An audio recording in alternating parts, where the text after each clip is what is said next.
আপনি জানেন কি ভারতবর্ষে এমন 12টি জ্যোতির্লিঙ্গ মন্দির আছে যেগুলোকে দ্বাদশ জ্যোতির্লিঙ্গ মন্দির বলা হয় এবং অনেক মানুষ বিশ্বাস করেন এই জ্যোতির্লিঙ্গের পুজো ও দর্শন করলে মানুষের সমস্ত পাপ ধুয়ে যায় এবং তারা শিবের কৃপার যোগ্য হয়ে ওঠে। আসুন আজ আমরা এই জ্যোতির্লিঙ্গগুলোর গল্প সহজ ভাষায় জানি। প্রথম মন্দিরটি হলো সোমনাথ মন্দির। এই মন্দির গুজরাতের কাঠিয়র অঞ্চলে সমুদ্রের ধারে অবস্থিত। এই জ্যোতির্লিঙ্গকে আগে প্রভাস নামে বলা হতো। পুরাণের কাহিনী অনুযায়ী চন্দ্রদেবের ওপর একটি সাপ পড়েছিল।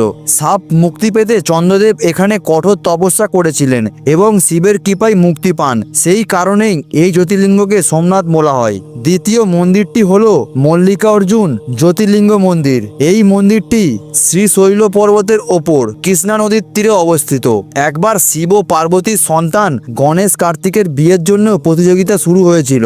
গণেশ বুদ্ধি দিয়ে কার্তিককে হারায় এবং বাবা ও মায়ের আশীর্বাদে মল্লিকার্জুন জ্যোতির্লিঙ্গের আকারে নেন শিব ও পার্বতী। তৃতীয় মন্দিরটি হলো মধ্যপ্রদেশের উত্তেজনিয়াতে অবস্থিত মহাকালেশ্বর জ্যোতির্লিঙ্গ মন্দির।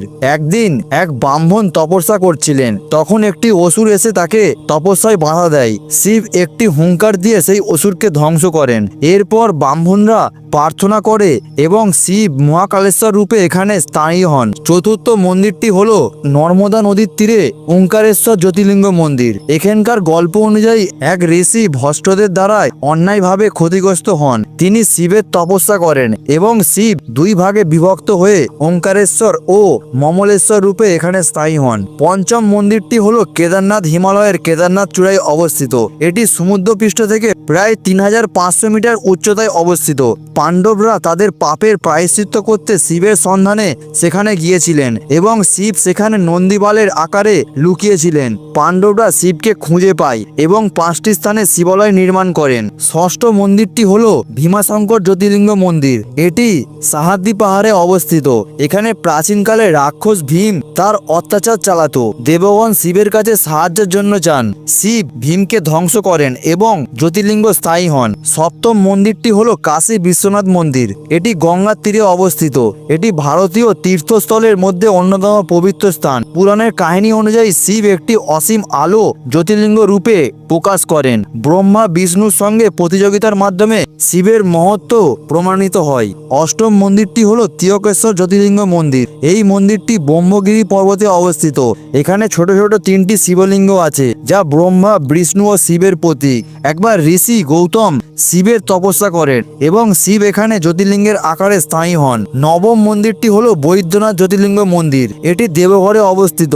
রাবণ শিবকে সন্তুষ্ট করার জন্য এখানে তপস্যা করেন। শিব রাবণের অনুরোধে এই জ্যোতির্লিঙ্গকে বৈদ্যনাথ হিসাবে স্থায়ী রাখেন। দশম মন্দিরটি হলো নাগেশ্বর জ্যোতির্লিঙ্গ মন্দির। এটি এক সমুদ্রতলের শহরে অবস্থিত। রাক্ষস দারুকা ভক্তদের বন্দী করে রাখে। ভক্তরা শিবের মন্ত্র জপ করলে শিব উপস্থিত হয়ে রাক্ষসদের ধ্বংস করেন এবং নাগেশ্বর জ্যোতির্লিঙ্গ স্থাপন করেন।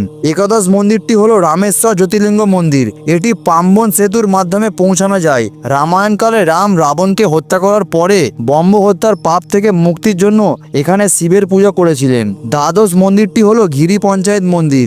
এই জ্যোতির্লিঙ্গগুলোতে শিবের পুজো করলে সমস্ত পাপ মুছে যায় এবং জীবন সুখী হয়। প্রতিটি জ্যোতির্লিঙ্গের নিজস্ব কাহিনী আছে যা মানুষের ভক্তি ও বিশ্বাসকে শক্তিশালী করে। আর আপনাদের এই ভিডিওটি কেমন লাগলো কমেন্ট করে জানাতে ভুলবেন না।